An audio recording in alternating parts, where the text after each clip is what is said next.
lo mejor que habíamos los dos. Y ahora, pues... Hola, buenos días. ¿Cómo corta el micrófono? Jaime, entonces, venga. Hola, Jaime, Eduardo. Perdón, abajo a la izquierda hay un icono de micrófono que si se da con el ratón se corta. No, pero el audio no, nosotros. Pues si cortas eso no oímos, ¿no? Sí, sí, se oye. Sí. Oís, pero no se os oye a vosotras, Aurora. Bueno, Oye, José yo Manuel. estoy viendo ahora una señorita aquí en pantalla que no sé quién es. No estoy viendo a vosotros. Eso es pornografía mala, Reyes. Sí, pero no sé qué hacer. Pues nada, Pepe. bueno, empezamos. Jaime. Bueno, ¿nos veis?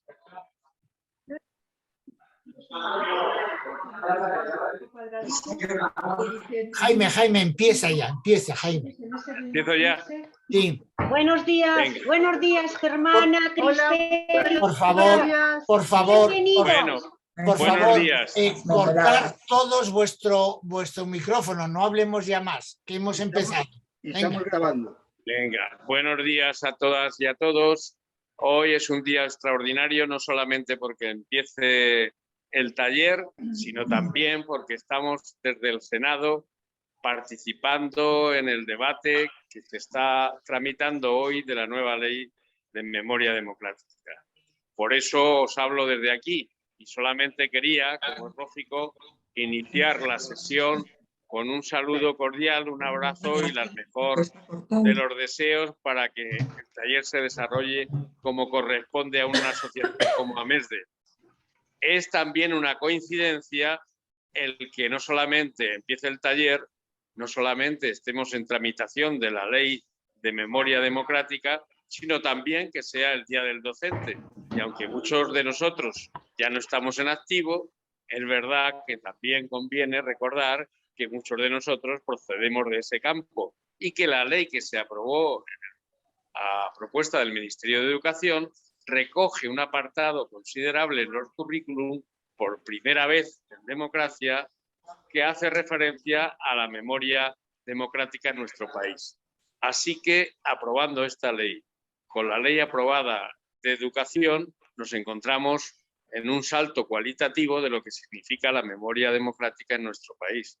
Por eso este taller va a tener desarrollo, como siempre hacéis muy bien, sobre la literatura, sobre la guerra, sobre la memoria novelada, sobre el marco de trabajo que establecéis curso a curso, sino que también tiene que abordarse y plantearse pues ese horizonte nuevo que se establece en nuestro país.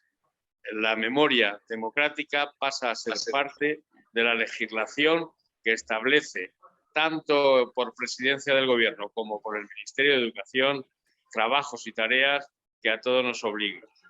Así que enhorabuena por el inicio de este año del curso, del taller y de la aprobación de la memoria que sin duda ninguna nos va a hacer una sociedad mejor, tal y como siempre deseamos los que estamos comprometidos con la educación, la memoria y la cultura.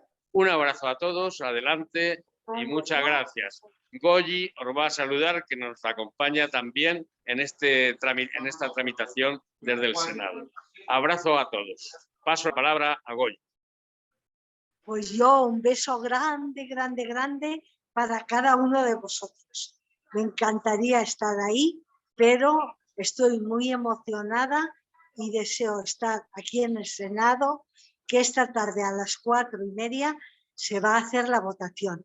Estoy preguntando a 1 más 1 más 1 a ver qué va a pasar. Parece ser que va a salir, pero me tiene bastante nerviosa. Espero que salga la ley, que podamos celebrarlo y que pasemos un magnífico curso. Besos a todos. Adiós, adiós. Muchas gracias a Jaime, muchas gracias a Goyi. Pepe, Un beso grande. Muchas gracias a los dos. Nos Pepe, vamos. me parece que nos quieres decir algo. No. Yo lo único que quiero decir es que, por favor, apaguéis. Yo he ido apagando micrófonos, pero si hay alguno que me he dejado, puede ser. Te dejamos, Cañeque. Gracias. Nos vamos. Adiós, Adiós. Jaime. Adiós, Goyi. Que silenciéis los micrófonos, porque así solo oímos al que habla. Y si alguien no quiere salir grabado en el vídeo, puede cortar la imagen.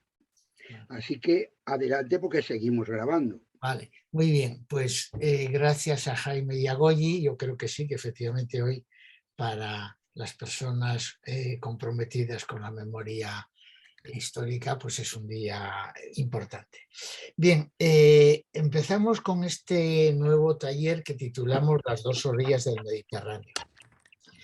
Ahora nosotros somos parte de AMESDE, el taller lo organiza AMESDE y las tareas de AMESDE es defender el tema de la memoria democrática. ¿Los qué? Por favor, apaga el micrófono. Sería bueno que todos, incluida Carmen Burro, apagara el micrófono. Ya está. Gracias, Pepe.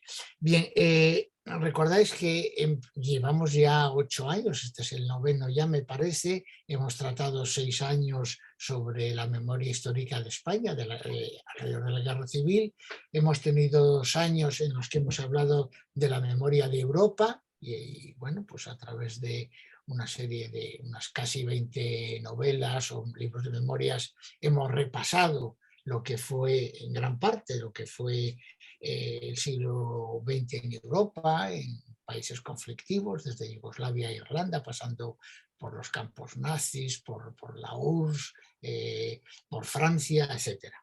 El tema de los judíos, el tema del pacifismo, etc. Y bueno, pues un poco hemos querido este año cambiar y lo titulamos Las dos orillas porque vamos a estudiar cómo el Mediterráneo ha separado y a lo mejor puede unir 2 culturas, 2 mundos bastante diferentes. De alguna manera lo que sí que queremos ver a través de obras literarias, cómo los países del norte colonizaron a los países del sur y la lucha de estos últimos por la descolonización. Este proceso que fue complejo, que fue doloroso, yo creo que lo sintetizó. Hay una frase de Jean-Paul Sartre en el prólogo a este libro. Este libro, supongo que todos lo conocemos, es Los condenados de la tierra de Frantz Fanon. Frantz Fanon era un señor que, aunque había nacido en la Martinica, estaba justamente en Argelia en estos años y escribe este libro en el año 60 que se llama Los condenados de la tierra, que es el primer panfleto, documento, texto de defensa de los países colonizados. Bueno, pues Sartre, que era un partidario manifiesto del proceso de descolonización, dice en el prólogo algo así como que hasta ahora éramos los europeos, éramos los sujetos de la historia y ahora somos los objetos. Claro, el problema de esto es que yo que coordino este taller de historia y de este mundo sé lo que sabéis todos vosotros, pero bueno, como de alguna manera de literatura sé algo, pues lo que me interesa es ver hasta qué punto la literatura, la obra literaria, nos ayuda a comprender mejor una serie de procesos políticos e históricos.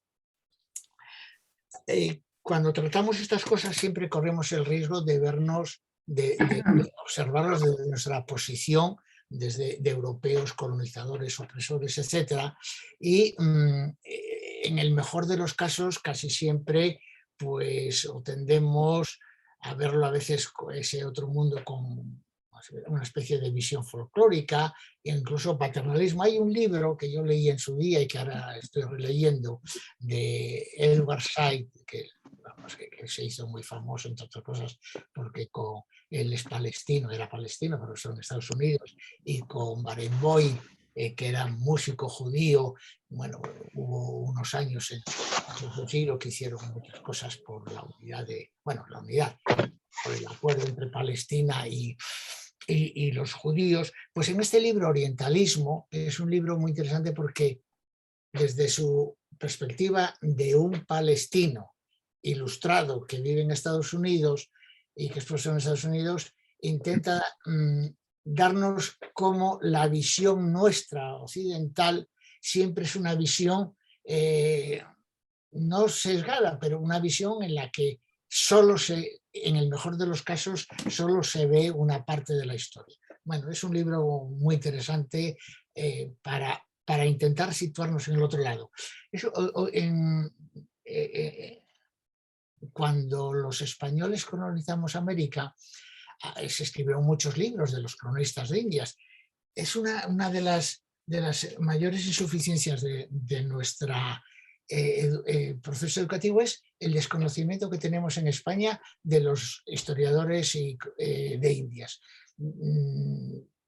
Me parece que El padre de las casas, Bernal Díaz del Castillo, tantos otros son lecturas extraordinariamente interesantes que curiosamente han pasado y siguen pasando desapercibidas en nuestros planes de estudio, incluso las personas mayores. Bueno, pues justamente hay todos, incluso aunque algunos como Inca Garcilaso han nacido allí, pero nos están dando la visión del europeo.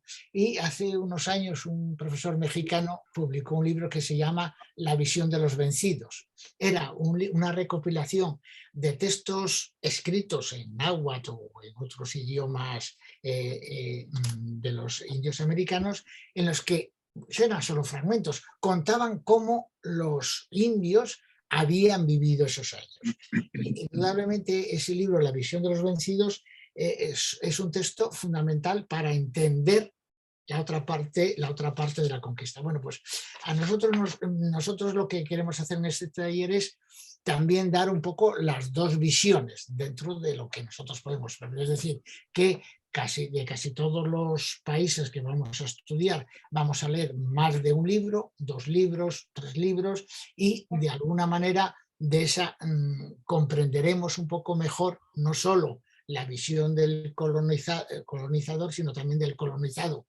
Con el inconveniente de que en España no siempre están traducidos algunos libros, entonces, bueno, pues hubiera sido interesante disponer de algunos libros en inglés o en francés, algunas novelas, porque muchos de los argelinos, sirios, libaneses, palestinos escriben en francés o en inglés y no todos están publicados en España.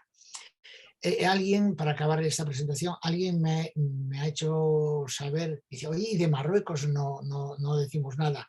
Bueno, es que Marruecos, por la importancia que tiene en sí mismo y en relación con España, a Marruecos le vamos a dedicar un año independiente. Es decir, hay muchos asuntos de las relaciones de España con Marruecos, desde ya Galdós habló en uno de sus episodios nacionales, y Tateteoa, hasta las novelas de Sender, hasta el tema, por ejemplo, que ahora tan actual en la vida y en la literatura, que es la emigración marroquí a España, especialmente de las mujeres trabajadoras.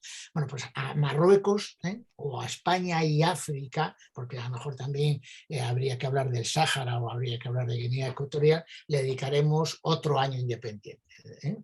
Bien, bueno, pues no sé, antes de dar la palabra a Antonio, que es el que nos va a hacer el marco introductorio a las relaciones de Francia y Argelia, en fin, yo os agradezco vuestra presencia, os animo a participar, porque sé positivamente que cuando hablo uno a uno o una a una con vosotros y a vosotras, sois personas que sabéis muchas cosas y sin embargo a la hora de participar no sé por qué razón muchos o muchas de vosotras no participáis y esperáis a que, bueno, pues allí vayan los hombres, además, vayan siempre Antonio, Fernando, Miguel Ángel, etcétera. Estamos hablando y al final, pues Concha o Lucila se ven obligadas a dar la cuota femenina. Bueno, pues yo, en fin, nos conocemos todos, somos mayores, llevamos muchos años juntos, bueno, pues ya es hora de que salgamos de nuestra comodidad y escuchar. Y en definitiva, este taller pretende, por un lado, pues estar juntos.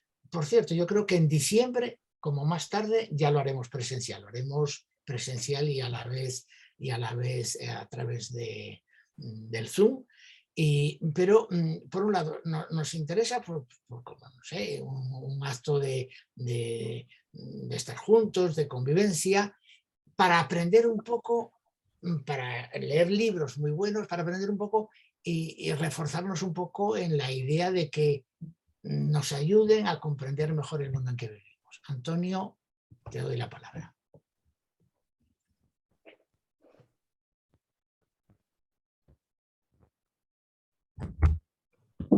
Buenos días. Buenos días a todos. Bueno, pues voy a empezar por el final. Argelia es hoy, en 2022, un país de 2.400.000 kilómetros cuadrados, el mayor de África, y 40 millones de habitantes. Pero a principios del siglo XIX, que es cuando empieza la historia de la relación franco-argelina, pues era una franja costera de unos 150.000 kilómetros cuadrados, 100.000, con aproximadamente 1 millón, 2 millones de habitantes, y que tenía un vasallaje del Imperio Otomano desde hacía varios siglos muy relajado. ¿Se me oye? Sí. Sí.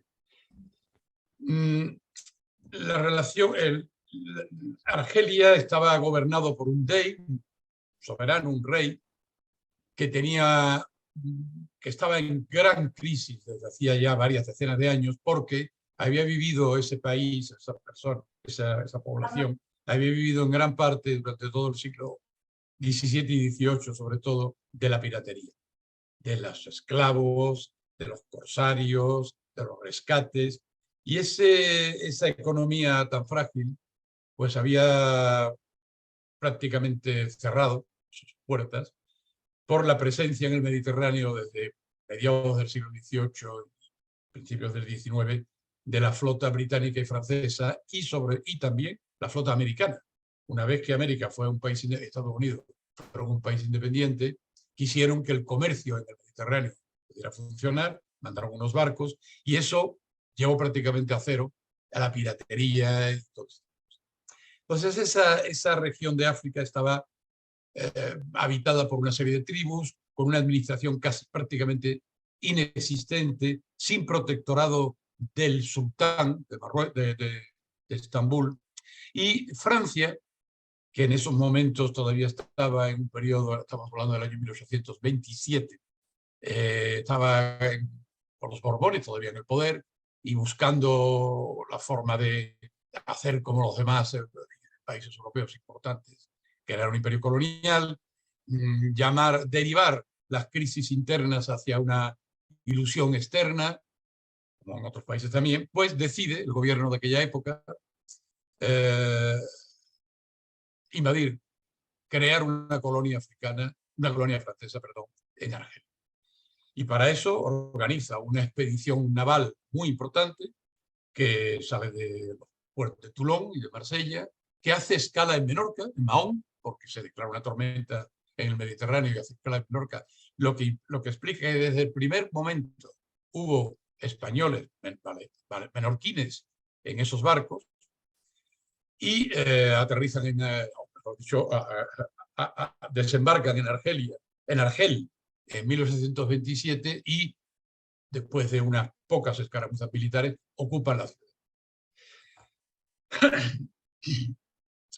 A partir de ahí, y aunque en 1830 en Francia hay un cambio de régimen, llega Luis Felipe, se acaban los Borbones, pero eso no cambia nada a lo que la administración francesa pretende hacer en Argelia.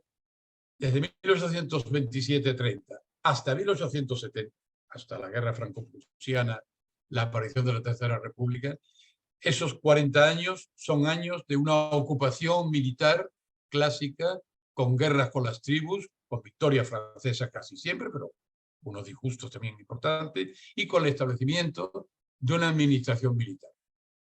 Los colonos llegan desde el principio, pero los primeros colonos fueron los propios soldados, porque el abastecimiento, la logística de las tropas francesas en Argelia pues era muy complicado.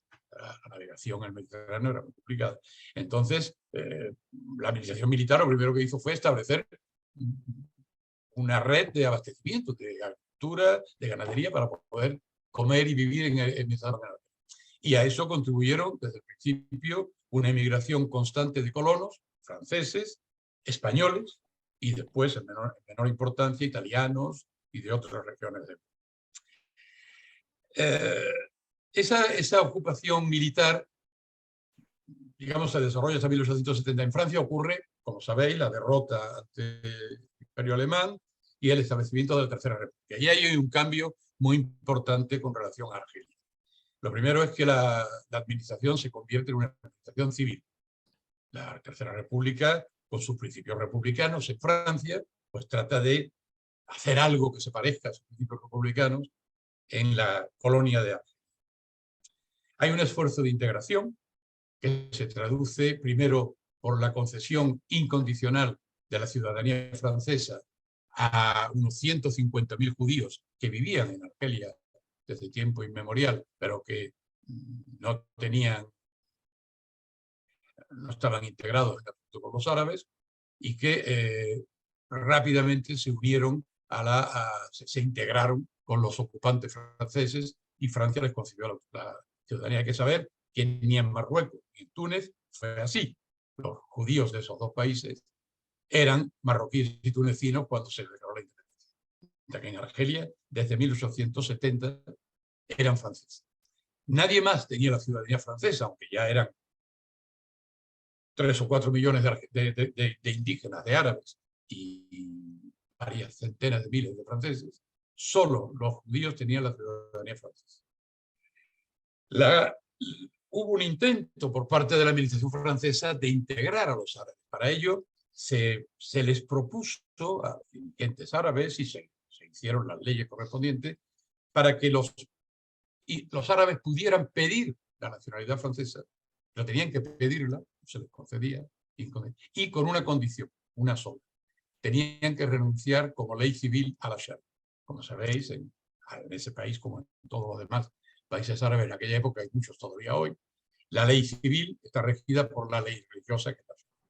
Y los franceses les pedían que... Entonces, eso fue un fracaso total, porque por la influencia de los ulemas, de la sociedad civil argelina, pues unos 1000 personas pidieron la nacionalidad, obtuvieron la nacionalidad. Todos los demás árabes no eran ciudadanos franceses. Otra medida que se tomó fue la aplicación de la ley del suelo. Francia, pues el caso de España hoy todavía, los hijos de emigrantes nacidos en Francia adquieren automáticamente, en 1870 ya, la nacionalidad francesa, al cumplir 18 años. Y eso se le concedió a todos los hijos de los emigrantes españoles, italianos, de países, que se convirtieron en ciudadanos franceses de pleno derecho. Eso hizo que aumentara notablemente el número de ciudadanos franceses. Se crearon también, pues se crearon departamentos. Decidieron que la costa, después también eso se extendió al desierto, pero en un principio era en la región costera, se crearon 3 departamentos que correspondían a las 3 grandes ciudades, Argel, Constantina y Orán, con una administración copiada de la administración que existía en la Francia metropolitana.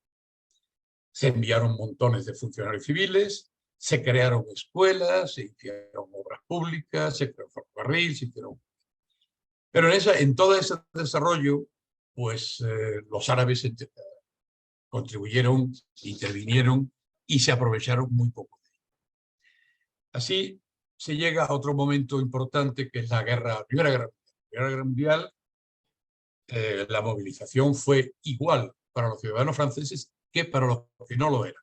Con lo cual, montones de árabes incorporados a lo que entonces ya empezó a llamarse los arquis, las fuerzas indígenas, el equivalente de los regulares en el ejército español, y una contribución notable de 150.000, 200.000 personas que fueron movilizadas en Argelia para participar en la guerra, como al padre particular de nuestra lectura de hoy, el padre de Camus, le ocurrió y murió, nada más llegar a Francia. Pues murió.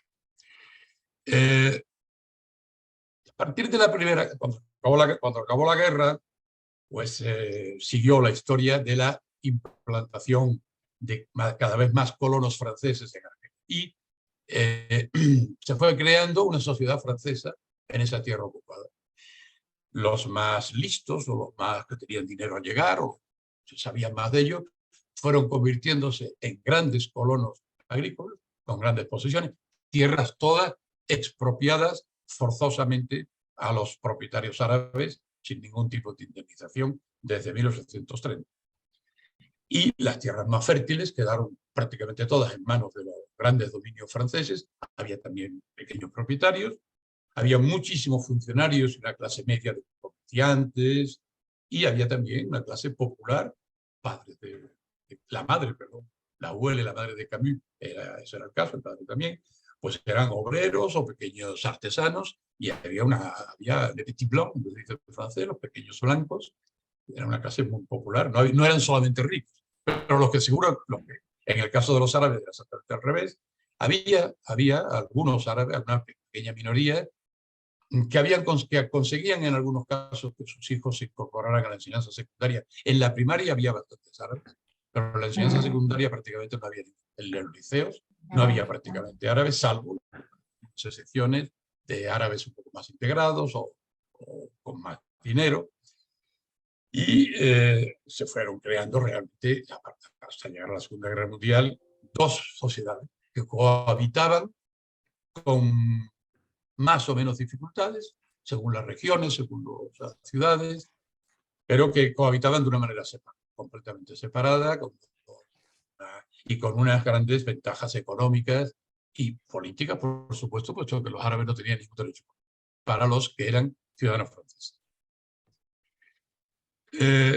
Así se llega a la Segunda Guerra Mundial, en la que desde el punto de vista político y militar, Argelia tuvo una importancia considerable en el desarrollo de la Segunda Guerra, porque aunque el gobierno francés de la Tercera República no decidió nada, en vez de refugiarse en Argel, que es lo que algunos querían, algunos preconizaban, pues no fue así. Y Argel fue al principio, hasta el año 42-43, fue una colonia de Vichy. Pero a partir del desembarco americano en Marruecos primero y en Argelia después, pues se convirtió en una base importantísima para que los aliados pudieran a partir de Argelia pasar a Sicilia y pasar después a Italia. Yo creo que con eso me voy a parar ahí, porque, bueno, sí, creo que es importante, claro. Después de la Primera Guerra, después de la Primera Guerra, ¿qué ocurre? En Europa, pues es el nacimiento y el desarrollo de los nacionalismos, fin de los imperios húngaros, tal. Esto tiene un reflejo también en la sociedad árabe, en Argelia, donde algunas minorías empiezan a desarrollar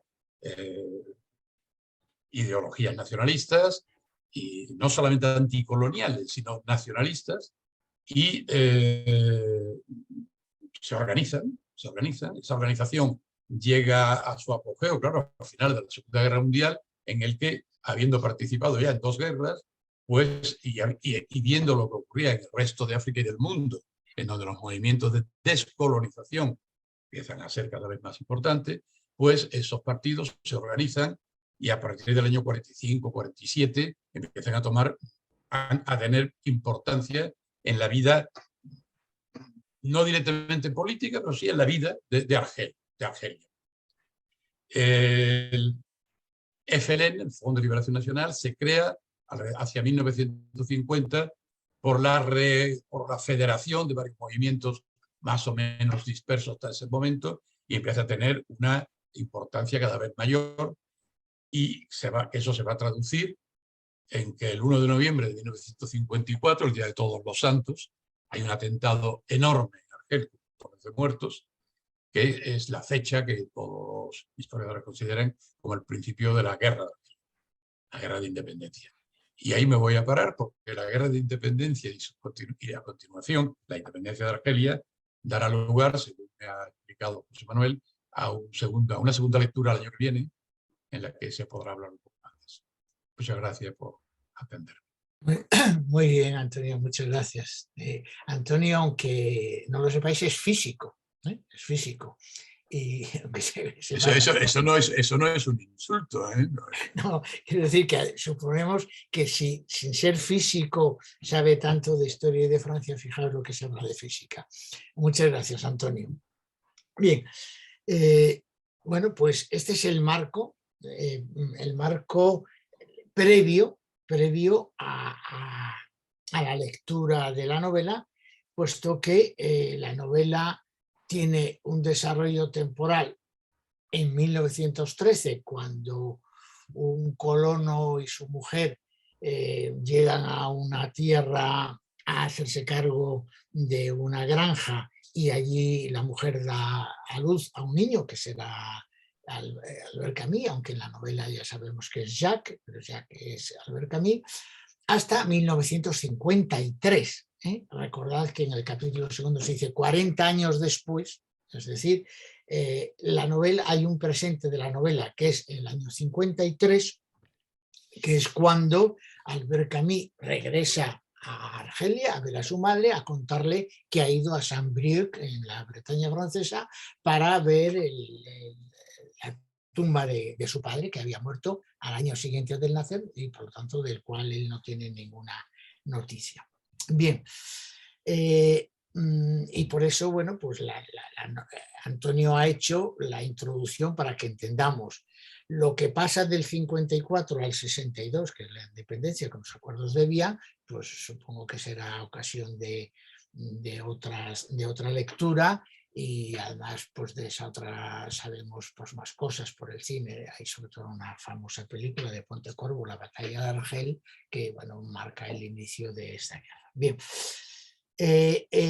Por todos los materiales que os hemos ido enviando, y recomiendo vivamente la conferencia de una profesora francesa en francés sobre la novela, una cosa que os mandé ayer, que me dio Carmen y que me parece una conferencia estupendísima. Yo estaba diciendo, pero bueno, ¿para qué hago yo nada? Que vean la conferencia y ya está. Bueno, pues sabemos ya muchas cosas. Y bueno, los artículos los hemos enviado de Albert Camus, la relación de Albert Camus y la amistad con España, que no solo es familiar, sino que también es política, afectiva, es sentimental, pues fue amante muchos años de la hija del presidente Casares, del ministro Casares. Y bueno, pues no vamos a hablar de Albert Camus, sino ya de qué le pasa a Camus en los años 50, cuando recibe el premio Nobel y cuando pues, empieza la redacción de la novela. Se piensa, o se sabe que la novela la empieza a escribir en el año 53. Y la empieza a escribir en gran parte a causa de una crisis en la que él está, una crisis que se le produce fundamentalmente por la ruptura tremenda y radical con el grupo capitaneado por Jean-Paul Sartre y Simone de Beauvoir, a raíz de la publicación de El hombre revolté, El hombre rebelde, un libro político-filosófico en el que Albert Camus tiene mucha ilusión y que está considerado por este grupo y por toda la inteligencia francesa pues como una especie de manifiesto burgués de quien no conoce la historia. Esa ruptura, que fue tremenda, le afectó mucho porque hay una característica en Camus que yo creo que es la necesidad de ser amado. No sé si porque no tuvo padre o porque tuvo una madre como es la madre y se crió con una abuela que era como era. La lectura que he hecho de muchas cosas de Camus, después me doy cuenta que era un hombre que necesitaba ser querido. Y a lo mejor por eso fue tan Don Juan, que lo fue. Porque tenía una necesidad psicológica de ser querido, y la ruptura con esta gente fue un palo tremendo para él. La verdad es que sabemos ya que él estaba escribiendo ese libro, en las cartas lo dice, no acaba muchas veces esta temporada sin escribir. Lo que hoy conocemos es simplemente el cuaderno que estaba en la guantera del coche en el que él se mata en enero del 60. Ese manuscrito lo recoge su viuda, lo pasa limpio, su hija le ayuda, hablan con Gallimard, piensan que el libro no es oportuno entonces, pues porque estaba en plena guerra de Argelia, entonces iba a entender que era un libro en el que Camus quería tomar parte, tomar posición ante lo de la guerra. Y bueno, el caso es que hasta el año 94 no se edita. Pero sí sabemos que en ese viaje, porque Camus había recibido el premio Nobel en el 57, parte del dinero que ganó se lo dio a los republicanos españoles. Bueno, la relación de Camus con la República Española es muy emocionante, muy emotiva, etc. Pero gran parte fue comprarse una casa donde él se refugiaba a escribir, una casa, bueno, por el sur de Francia. Y se sabe que cuando volvía mandó en una maleta por correo muchos materiales. Entonces hay además de ese cuaderno, pues mucho material que creo que en la última edición de la Pléiade, yo tengo la anterior de la Pléiade de la novela del año 60 y tanto, y por lo tanto ni aparece el primer hombre, pero he leído que en la última edición de la Pléiade están todos los documentos complementarios del primer hombre, o mucho. Que pensad que la novela, tal como la tenemos nosotros, será entre una cuarta parte y una quinta parte de lo que él proyectaba. Y una cuarta parte, como vemos, en la que él todavía dice, aquí habría que escribir esto, habría que desarrollar esto, meto esto, en fin, no lo sabemos muy bien. Ahora, ¿por qué Albert Camus en ese momento decide emprender una novela que es tan diferente a lo que hasta entonces había escrito? Una novela que es una novela autobiográfica, un testimonio muy, muy íntimo y muy valeroso de una persona que hasta entonces había cuidado extremadamente su intimidad, de tal manera que incluso aunque él había escrito, nunca había ocultado su condición de argelino, pero sin embargo en Francia mucha gente le consideraba un francés de la pura Francia. Yo creo que hay dos razones entremezcladas que explican el por qué él quiere escribir esta novela. Yo creo que hay una de carácter de tipo más bien personal, y otra de carácter más político general, pero que están un poco entremezcladas. La de personal es la que ya os he dicho, es decir, él está solo, le han abandonado las personas con las que incluso en los años de la ocupación habían sido, y además eran un poco sus mentores.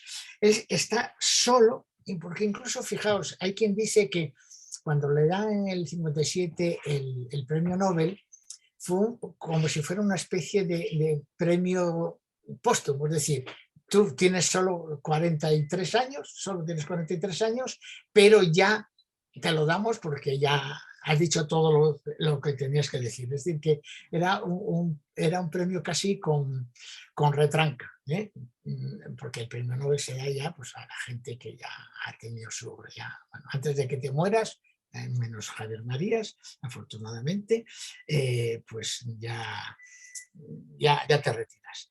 Pero fijaos, cuando en el año 54 empieza con este atentado que nos ha contado Antonio, empieza la guerra de Argelia,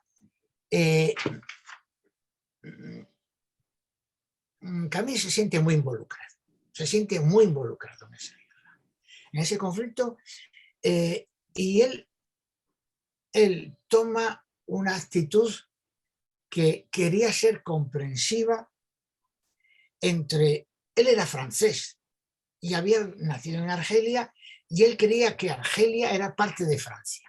Y él quería pero era consciente de las injusticias y las desigualdades que los argelinos vivían en Argelia con respecto a Francia. Y él fue de los que intentó frente a los que decían que en Francia y en Argelia, que había que abandonar Argelia a la independencia y que Argelia tenía derecho a su independencia y que Francia se tenía que ir, frente a los que querían, tanto en Francia como en Argelia, que Argelia siguiera siendo francesa a toda costa, por la fuerza, etc. Él incluso hace en el año 56 un llamamiento público a la tregua civil, es decir, pide por lo menos que no se mate a los civiles, ni los franceses, los paracas entren en un barrio y maten a todo el que sea, ni los argelinos pongan bombas en las cafeterías donde hay europeos. Ese llamamiento quedó en el vacío y aunque había franceses que apoyaban las tesis de Albert Camus se siente solo, siente que se le escapa. Y cuando en el año 58 publica un libro que se llama Las Crónicas Argelinas, y que es una recopilación de todos los trabajos que él ha escrito desde el año 28 hasta el 53 sobre Argelia, en el prólogo tira la toalla. Dice, bueno, aquí escribo esto para que se vea lo que yo he hecho, pero me callo, dice exactamente más o menos. Es por lo que en la imposibilidad de unirme a alguno de los campos extremos ante la desaparición progresiva de este tercer campo donde se podría encontrar todavía guardar la cabeza fría, dudando tanto de mis certidumbres como de mis conocimientos, persuadido por fin que la verdadera causa de nuestra locura reside en las costumbres y en el funcionamiento de nuestra sociedad intelectual y política, he decidido no participar más en las incesantes polémicas que no tienen otro efecto que endurecer en Argelia las intransigencias que van con el objetivo de dividir un poco más una Francia ya envenenada por los odios y las sectas. Es decir, que él se calla y públicamente no escribe nada sobre Argelia en estos 2 últimos años de vida, que son la guerra empieza en el 64 y termina en el 54 y termina en el 62. Él se calla, pero ese es un silencio que él no puede con ese silencio.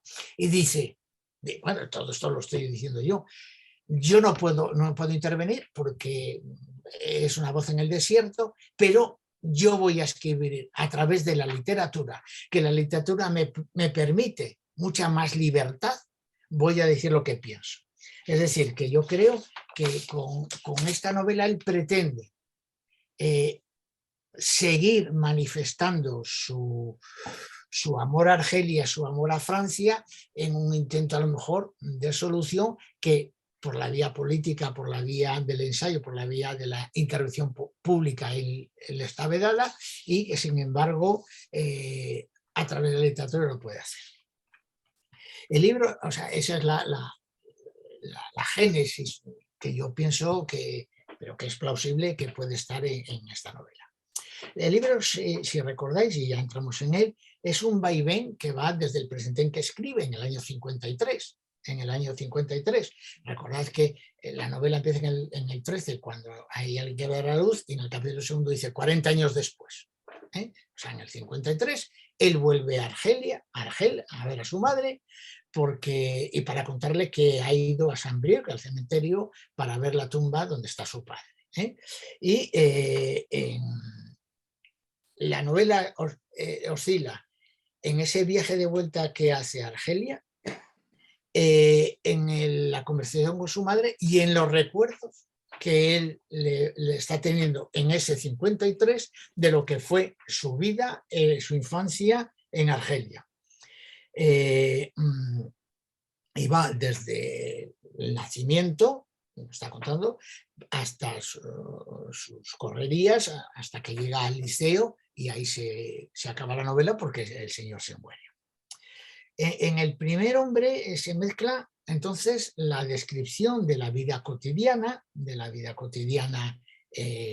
una familia humilde francesa en Argelia, la búsqueda de quién fue su padre y el amor oculto de la madre al hijo y del hijo a la madre, es un tema del que supongo que hablaremos, con la, y eso es importante, con la reflexión moral e intelectual a través de algo que es sorprendente, de una prosa anticamusiana o que no conocíamos, que a mí una prosa que yo digo sonora, amplia, de resonancias proustianas. Yo en algún momento digo, coño, estoy leyendo a Proust, en la antítesis de lo que había sido su primera novela.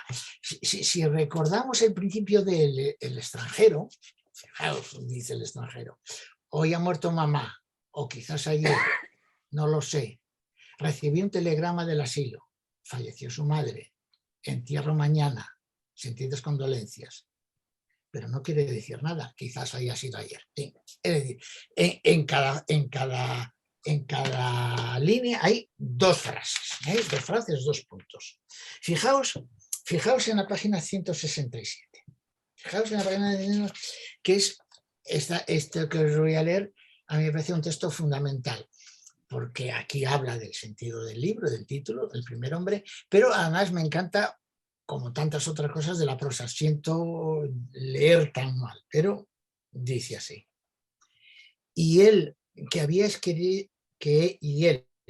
querido escapar del país sin nombre, de la multitud y de una familia sin nombre, pero en quien alguien obstinadamente reclamaba sin cesar la oscuridad y el anonimato, formaba parte también de la tribu, marchaba ciegamente en la noche junto al viejo médico que respiraba a su derecha, escuchando la música que llegaba a oler a oleadas de la plaza, viendo otra vez el semblante duro e impenetrable de los árabes alrededor de los kioscos, la risa y la cara voluntariosa de Villar. Volvía a ver también con una dulzura y una pena que le encogían el corazón el rostro agónico de su madre cuando la explosión, caminando en la noche de los años por la tierra del olvido, en la que cada uno era el primer hombre, donde él mismo había tenido que criarse solo sin padre, sin haber conocido nunca esos momentos en que el padre llama al hijo cuando éste ha llegado a la edad de escuchar o para confiarle el secreto de la familia o una antigua pena. Y él llegó a los 16 años, después a los 20 y nadie le habló y hubo de aprender solo, crecer solo, en fuerza, en potencia, encontrar solo su moral y su verdad, nacer por fin como hombre para después nacer otra vez en un nacimiento más duro, el que consiste en nacer para los otros, para las mujeres, como todos los hombres de este país, donde uno por uno trataban de aprender a vivir sin raíces y sin fe y donde todos juntos, arriesgando el anonimato definitivo y la pérdida de las únicas huellas sagradas de su paso por esta tierra, las lápidas ilegibles que la noche cubría ya en el cementerio, debían enseñar a los otros a nacer, al inmenso tropel de los conquistadores ya eliminados que los habían precedido en aquella tierra y cuya fraternidad de raza y destino habían de reconocer ahora. ¿Os dais cuenta? O sea, ¿os dais cuenta cómo este señor ha estado enlazando unas frases en las que está reflexionando moralmente sobre quién es él, lo que es esa tierra, etc. Es una prosa que a mí me parece, y estoy leyéndolo en español, fijaos lo bonito que sonaría en francés. Ahora bien, a pesar de esta orfandad, y esta es una de las, es una orfandad familiar sobre todo, él está fraternalmente unido a los franceses de Argelia. En la página anterior hay otro párrafo, a mí me parece también muy ilustrativo. En la página 165 dice, cuando está hablando de su padre, está recordando de su padre, dice, multitudes enteras, y esto enlaza con lo que contó Antonio, multitudes enteras habían llegado allí durante más de un siglo, habían labrado la tierra, abierto surcos cada vez más profundos en ciertos lugares, en otros cada vez más irregulares, hasta que una tierra ligera los recubría y la región volvía a la vegetación salvaje y procreaban y desaparecían. Y así sus hijos y los nietos de aquellos se encontraron en esta tierra como se encontraba él, sin partido, sin moral, sin lección, sin religión, pero contento de estar y de estar en la luz, angustiados frente a la noche y a la muerte. Todas aquellas generaciones, todos aquellos hombres venidos de tantos países diferentes, bajo ese cielo admirable donde subía ya el anuncio del crepúsculo, habían desaparecido sin dejar huellas, encerrados en sí mismos. Un inmenso olvido se extendía sobre ellos, etcétera, etcétera. Es decir, que él forma parte de esa comunidad. Y fijaos que frente a esa comunidad de franceses, ¿quiénes son los árabes que aparecen en el libro?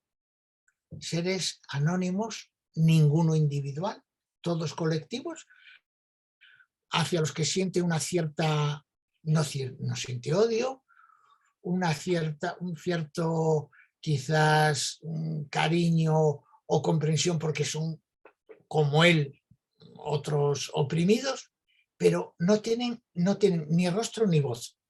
No sé lo que pasaría después, o sea, no sé, pero no hay odio, por supuesto, no hay animadversión, pero son siempre seres anónimos y ninguno individualizado, sino en colectivo.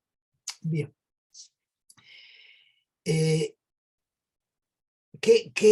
¿Qué temas de discusión yo os propongo?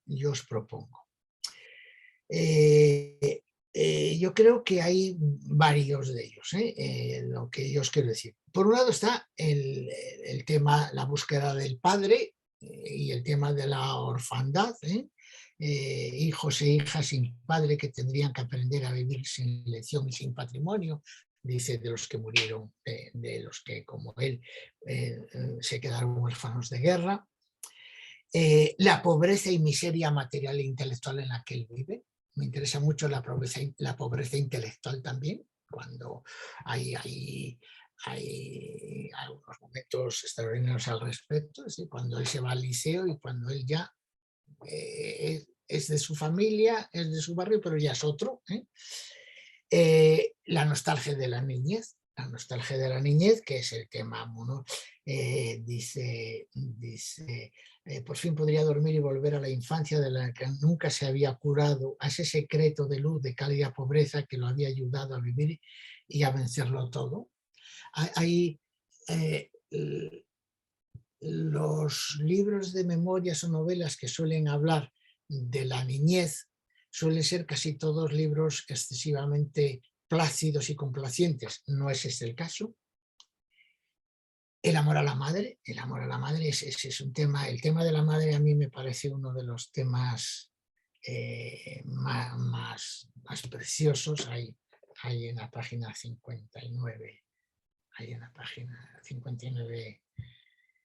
en fin, dice, cuando su madre parece ser que hay alguien que va a verla y ella se pone un poco guapa y la abuela deja de ver a este, dice, estuvo por decir, Jack, estás muy bonita, y se detuvo.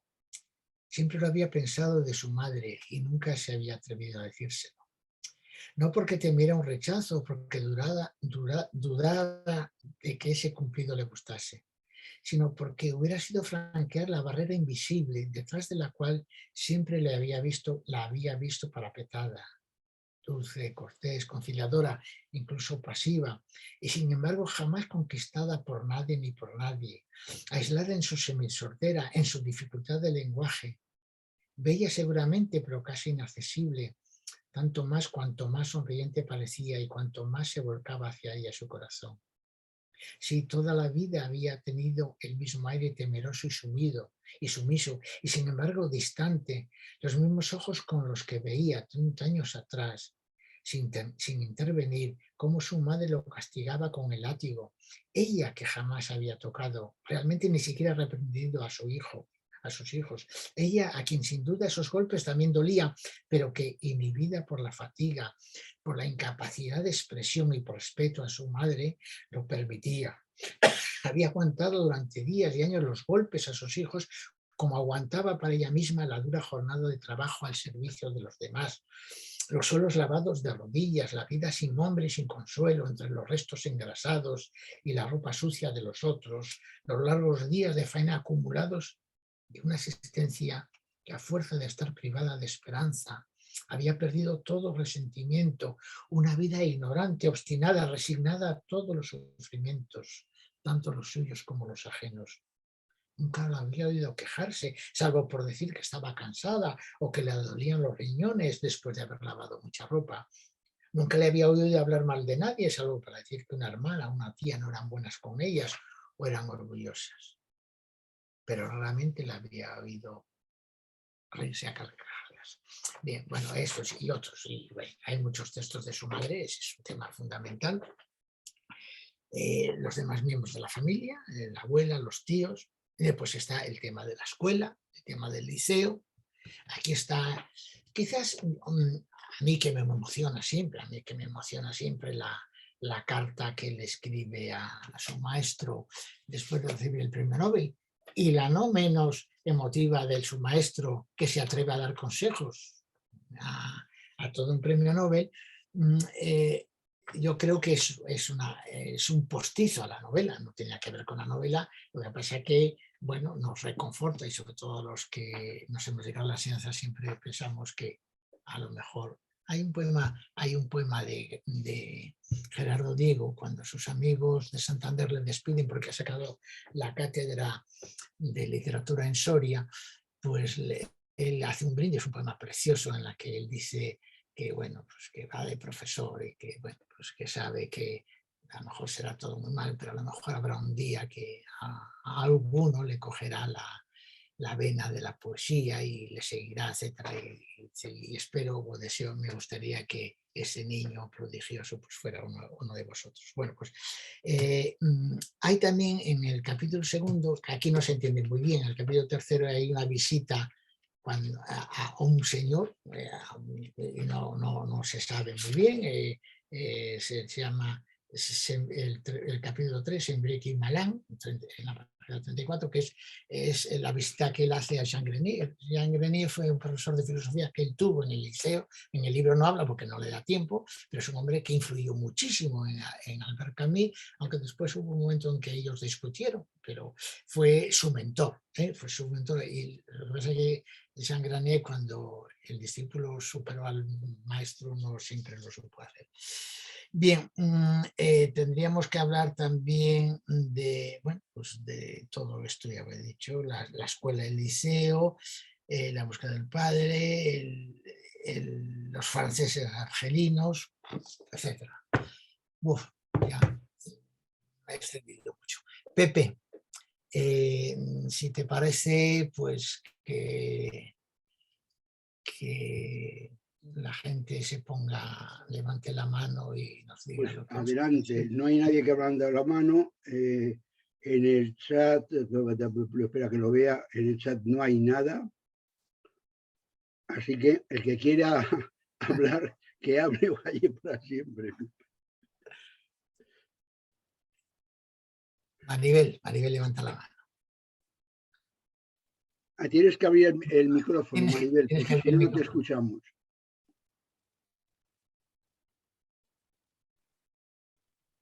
¿Ya? Ya. Bueno, sí, estoy muy de acuerdo con todo lo que ha dicho José Manuel, por supuesto, y con lo que ha dicho también Antonio. Gracias por el refresco de la historia. A mí me ha gustado muchísimo, que quizá desde los últimos libros que hemos leído, me ha gustado especialmente. Sobre todo me ha gustado por el tema de la madre. Lo que más se ve que es una adoración. Y me ha llamado la atención que de su hermano no habla nada. Entonces, otra cosa que te quería preguntar, José Manuel, ¿qué edición tienes tú? Porque cuando has estado hablando de las páginas, yo no lo he encontrado. ¿Pero qué edición es? ¿De Andanzas? Es la primera. ¿De Andanzas? Sí, de Andanzas, sí. Ya, bueno, pues no coincide con... Sí, no, yo tengo esta. Sí, pues... Bueno, teóricamente es la mía es la primera, pero teóricamente claro. Es la misma. Pero te quiero decir que he querido buscarlo porque lo que has marcado tú me ha parecido fantástico y me ha gustado mucho. Y otra cosa que me ha llamado muchísimo la atención, quizá eso, lo que decías tú de Proust, son los olores. Los olores me ha parecido increíble, o sea, que te llegas a oler incluso, ¿no? Llegas a oler. Eso es lo que quería decir, solamente eso. Que me ha llamado la atención que no aparezca el hermano por ningún lado. Lo de la madre me ha parecido fascinante. Creo que no he conocido ninguna novela en donde se hable así de la madre. La abuela me ha encantado porque todo el mundo recordamos las abuelas, alguna abuela que hemos tenido todos. Claro, una señora que había parido 9 hijos, pues era como para pensarlo, ¿no? Y luego lo que me llamó la atención es que habla mucho de sus amigos, de los amigos, de cómo jugaba al fútbol. También es importante los ruidos cuando va al liceo, en los tranvías, etc. Y me llamó la atención eso. ¿Por qué no dice nada del hermano que tiene 4 años más que él? O así. Yo también lo había notado y no sé mucho. Yo sé, el hermano nunca se fue a Francia, me parece. Creo, la madre nunca se quiso ir de Argel, cuando la abuela murió en Argel, y yo creo que el hermano murió en Argel. No sé, Antonio, si tú sabes si el hermano murió en Argel o en Argelia, o yo creo que no se fue a Francia nunca, ¿eh? Y no hay, que yo sepa, en ningún momento he oído hablar de su hermano. Y también me ha parecido muy tierno la relación que tiene con su tío y con el perro del tío, que huele a pelo. Gracias, Maribel. Claro. Sabéis que hay una manera de levantar la mano en las reacciones que tenéis abajo, y levanta uno la mano y... Paqui y Fernando. Paquita. Paqui. ¿Se me oye? Sí, pero bájate, así. Sí, así. Bueno, yo solo quería decir que, bueno, ese pasaje que acabas tú de leer también me llamó la atención mucho. Me llama mucho la atención la ternura que despierta cuando describe la soledad que él siente de no haber conocido a su padre. Lo describe con mucha ternura cuando él va a ese cementerio a ver dónde estaba enterrado, y a él se le ocurre pensar que su padre es más joven que él, porque se murió con 28 años. Y solo lo que más me llama la atención es eso, ese pensamiento que despierta al ver donde su padre está enterrado, es que su padre es más joven que él. Y cómo luego se lo cuenta a su madre, va y se lo cuenta a su madre que sí, que ya por fin, porque debió tardar mucho en ir a ver dónde estaba enterrado su padre, que por fin ha ido a buscar a donde estaba enterrado su padre. Y ese pasaje que tú has leído, donde él echa de menos que su padre le cuente las experiencias, le traspase las experiencias. Él se siente muy huérfano, muy solo, porque su padre no le ha podido traspasar las experiencias de la familia. Eso también llama, y cómo él echa de menos también, y va a buscar a la finca donde él nació, y se lleva una desilusión que no queda nadie que conociera a su padre. Y luego también cómo le pregunta, con qué insistencia le pregunta a su madre, y la pobre es que no sabe contarle casi nada de su padre, parece mentira, pero casi no sabe, y la madre despierta muchísima ternura con esa sordera que tiene, con esa incomunicación, pero parece ser como que se comunicara con el hijo por... No sé cómo se comunica, pero hay una comunicación muy bonita entre los dos, pero desde luego no es de palabra ni de sonido, porque la madre pues, no oye. Y bueno, esos pasajes me han despertado mucha ternura en este libro, porque este libro, la verdad es que sí se nota que él lo escribe con el corazón, porque despierta en muchos pasajes, hay en otros que no, pero hay muchos pasajes que me han llamado mucho la atención por la ternura. Y también hay un pasaje donde él echa de menos no tener como su compañero Didier un cajón donde tiene fotografías y cartas de su padre, de su abuelo, y una casa en Francia donde ir a recordar, donde tener sus raíces. Porque yo creo que él lo que echa de menos es que como que se considera sin raíces al no estar conectado con su padre. Bueno. Por eso es un primer hombre. Vale. Fernando. Gracias, Paqui, perdona, puedes bajar la mano, gracias. Gracias, Fernando. Hola, buenos días a todos. En primer lugar, os saludaros porque no estaba al principio. ¿Qué tal? ¿Estáis todos bien? ¿Habéis pasado bien el verano? ¿Y cómo se Hemos baja la entrado en el mano? otoño y ya veremos el invierno que nos anuncian todos estos agoreros de que si vamos a pasar frío o no vamos a pasar frío. Bueno, esto, volviendo al tema que nos ocupa. A mí el libro... Fernando, perdón un momento que te interrumpa, lo siento. Mira, Paqui, debajo, en donde pone reacciones, ahí mismo donde la has alzado, puedes bajar la mano. Perdón, Fernando, adelante. Nada. A mí me ha gustado mucho. Tiene una prosa impresionante. Manifiesta una cantidad de registros en todos los sentidos. En el sentido de las relaciones familiares, la relación, como se ha dicho ya por Maribel, con su madre que es analfabeta, con su madre que casi no habla, con su madre que casi no se comunica con él, pero él está siempre pendiente de su madre que está siempre en esa ventana mirando a la gente pasar cuando viene cansada de trabajar como criada doméstica. Eso lo que hace es que él refleje mucho en el libro el sentimiento de la pobreza que ve en su casa. Y hay una serie, digamos, de citas que hace en el libro, que va hablando del tema de los pobres. Dice, la memoria de los pobres está menos documentada que la de los ricos, porque los pobres no tienen pasado. La vida dice la desgracia sin saber siquiera que está preñada. La miseria es una fortaleza sin puente levadizo y los pobres tienen que ser puntuales. Incluso cuando van a recibir las notas en el primer año del liceo, que va la abuela mahonesa, va allí a acompañarle, es la única, parece ser, que lleva ese típico pañuelo de las campesinas en torno a la cabeza. Y dice que él se avergonzó de ver a su abuela tan pobre, pero al mismo tiempo se avergonzó de haberse avergonzado. Y ahí es donde tiene esa gran sensibilidad. Ahí es donde se ve, digamos, el sentido, digamos, moral, el sentido, digamos, comprometido, la valía humana de este hombre. Otro aspecto que resalta el libro es la educación. Para mí el tema de la educación, todo el capítulo 6 bis, es impresionante.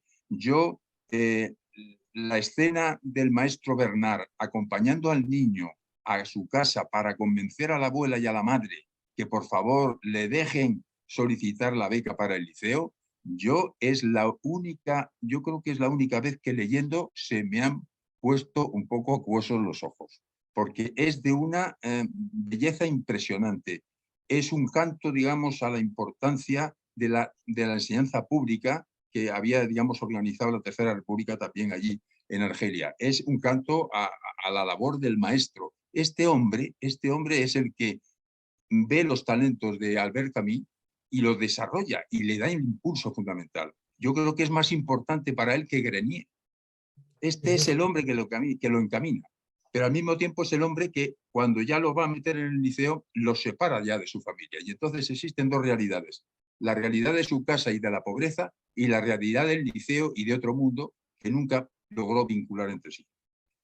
Otro aspecto, claro, lógico del libro es la identidad, que ya lo ha relatado muy bien José Manuel, porque el título del primer hombre alude al concepto de la identidad de los europeos de Argelia, del autoengendrado Camus, sin padre y viviendo entre mujeres calladas, la abuela y la madre, o la del padre también, que fue huérfano. Sin padre, sin una tradición recibida, debe forjarse, por tanto, su propia herencia. Y, por último, está también el aspecto de todo el tema de la colonización y la descolonización, la colonización de Argelia y después la guerra de independencia. Su visión del tema colonial es la relación entre franceses y árabes en Argelia. Él la vivió en primera persona. Él tuvo una postura equidistante, lo cual le llevó al ostracismo y al enfrentamiento, como ya se ha adelantado, con una serie de intelectuales franceses, entre otros Jean-Paul Sartre, que después, al final, vino a darle en cierta medida la razón. Él consideró en su tiempo, en los años 50, que había que dar algo de desagravio a los argelinos. Y realmente no está desencaminado. Estamos viendo cómo últimamente, de manera reciente, el presidente Emmanuel Macron está haciendo una serie, digamos, de actos y de acercamiento y de visitas a Argelia con el fin, digamos, de superar todo aquel trauma que hubo entre los argelinos, entre los franceses, entre los partidarios de la independencia y de los que pretendían que siguiera estando en Francia.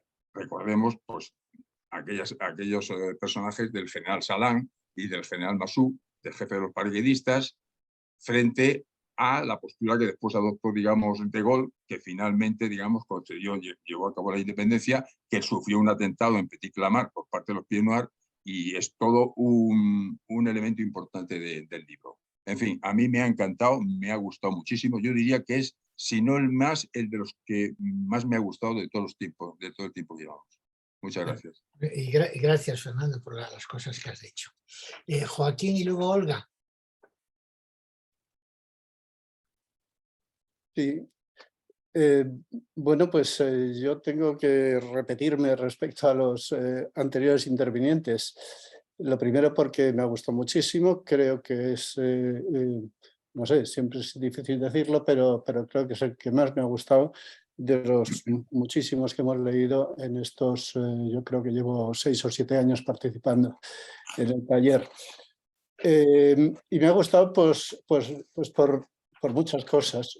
Ya no se han referido los anteriores al tema de la madre, que creo que es absolutamente central en la novela. ¿Cómo es posible que una madre, ya se ha dicho, que no dice nada, que es sorda, que tenga tanta fuerza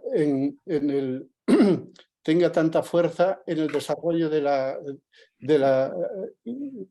infancia de este hombre y de la descripción que él hace de su infancia? O sea, me parece que es un personaje irrepetible. Eso, por una parte. Se ha hecho referencia a los olores. Bueno, los olores, yo no me había dado cuenta de ese tema, pero al mencionarlo, es que en cualquier país árabe al que uno vaya, lo que destaca, sobre todo en los mercados árabes y tal, lo que destaca son los olores. O sea, y lo que destaca es la impotencia de los que no hemos vivido o no participamos de esa cultura, de percibir la fuerza de los olores y de distinguir los distintos olores. Eso por una parte. Por otra parte,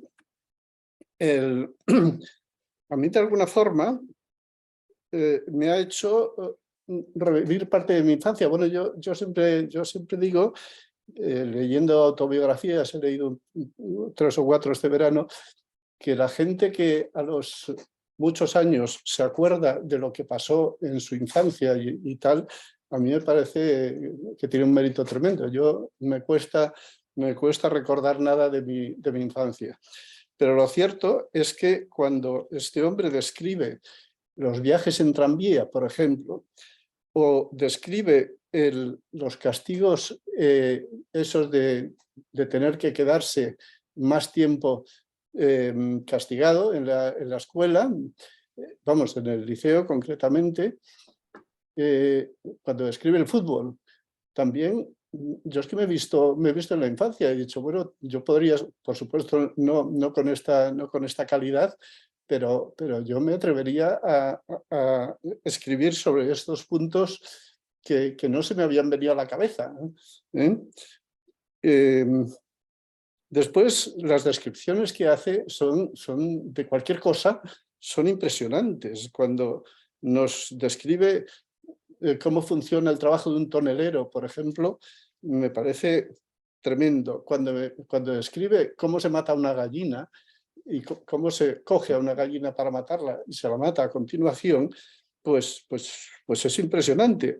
La descripción de la caza es otro momento culminante de la novela. Y luego los paisajes, claro, los paisajes tan variados que van apareciendo o que se le van apareciendo al personaje principal, pues también me parecen espectaculares. Hay frases, bueno, hay frases de todo tipo. Yo he apuntado aquí una por apuntar algo, pero hay 200. De golpe comprendió lo que tenía de milagrosa la mecánica humana, refiriéndose en el caso de los inválidos, ¿no? de la residencia esta de inválidos, pues bueno, como la gente que pierde una pierna, que pierde no sé qué y tal, pues de alguna forma puede recuperar parcialmente su movilidad o tal gracias a la mecánica humana, lo milagrosa. En la casa esta de los inválidos, las descripciones que hacen de cómo hacen los venenos los niños, las descripciones que hacen de qué es lo que hacen, cómo juegan con el viento, me parecen también espectaculares. Me ha dejado desde el principio muy, vamos, que no lo entiendo, el por qué se tarda tantísimo en publicar esta novela.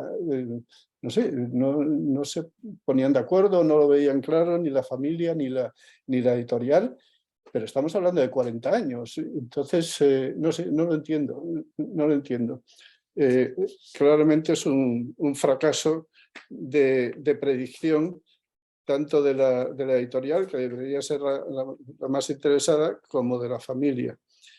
Y luego el tema de los pobres me parece también crucial. En toda la novela están presentes la pobreza y los pobres.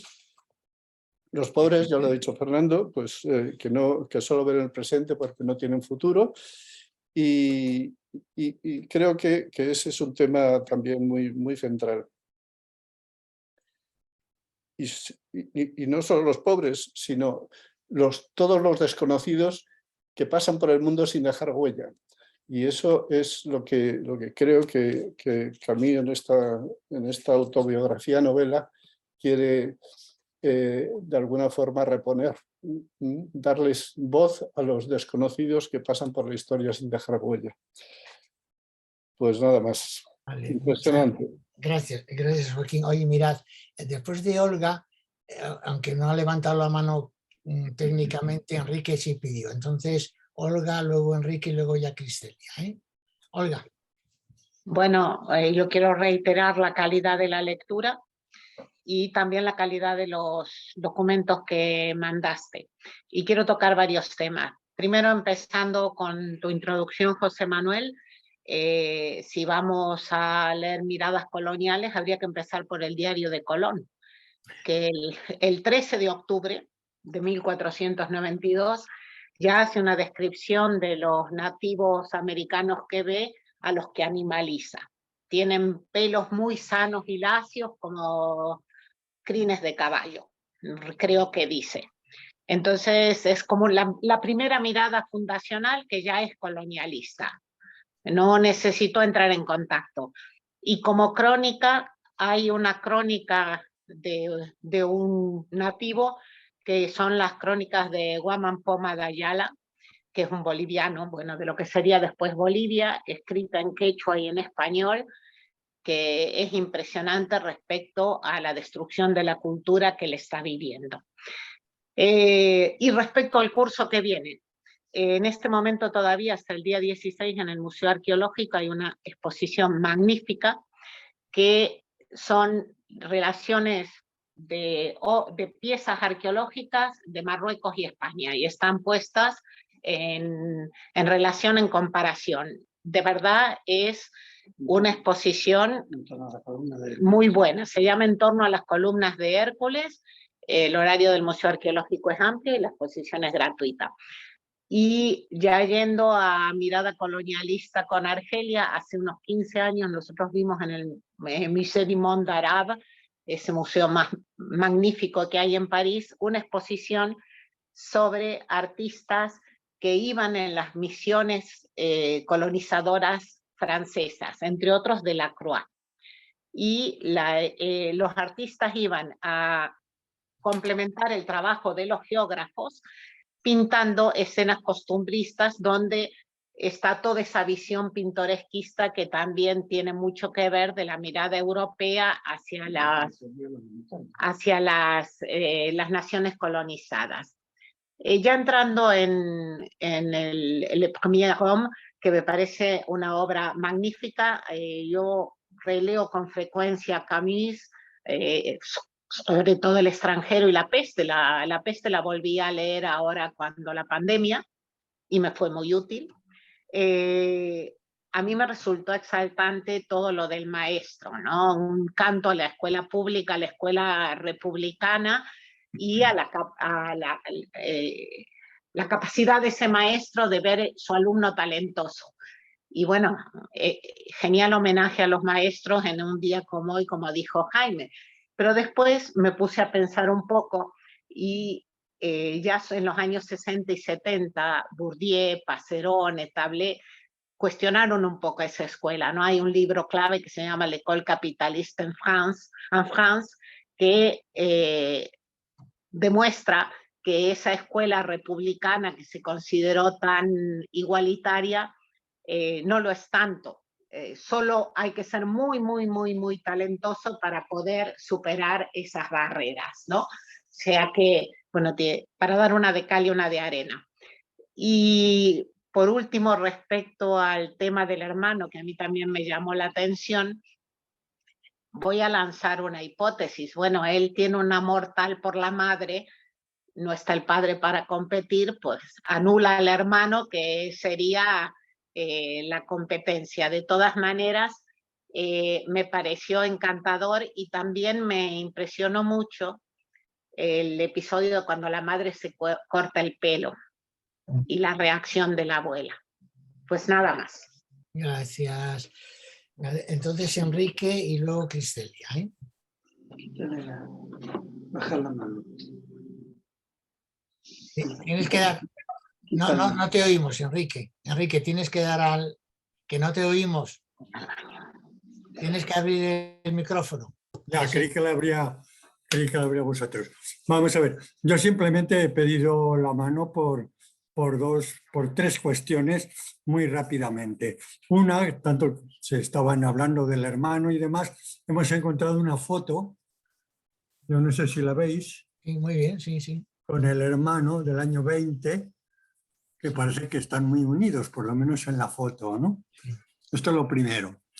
Lo segundo, lo que me comenta Claudine, no soy yo, es que hubo bastantes problemas para poder hacer la edición.